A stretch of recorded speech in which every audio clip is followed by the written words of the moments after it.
Government service പോലും മാറ്റി വെച്ചിട്ടാണ് ഇങ്ങനെ ഒരു ഉദ്യമത്തിലോട്ട് എത്തിയത്.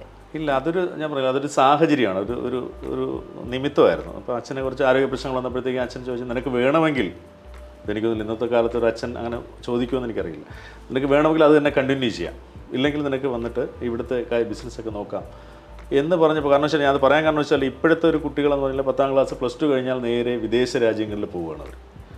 അവിടെ പോയിട്ട് അവിടെ പഠിക്കുക, അവിടെ ജോലി ചെയ്യുക, അവിടെ തന്നെ സെറ്റിൽ ചെയ്യുക, ആ ഒരു ട്രെൻഡാണ് ഇപ്പോൾ നടന്നുകൊണ്ടിരിക്കുന്നത്.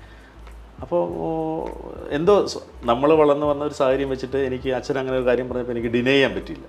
അപ്പോൾ നമ്മളിതിലോട്ട് വന്നു. അപ്പോൾ ഇതിൽ നമുക്ക് എന്ത് ചെയ്യാൻ പറ്റും എന്ന് മനസ്സിലാക്കിയിട്ട് പല കാര്യങ്ങളും, പല ആൾക്കാരും, നമ്മുടെ സുഹൃത്തുക്കളൊക്കെ നമ്മളെ ഹെൽപ്പ് ചെയ്തുകൊണ്ട് നമുക്ക് പല കാര്യങ്ങളും നമുക്ക് ചെയ്യാൻ പറ്റും.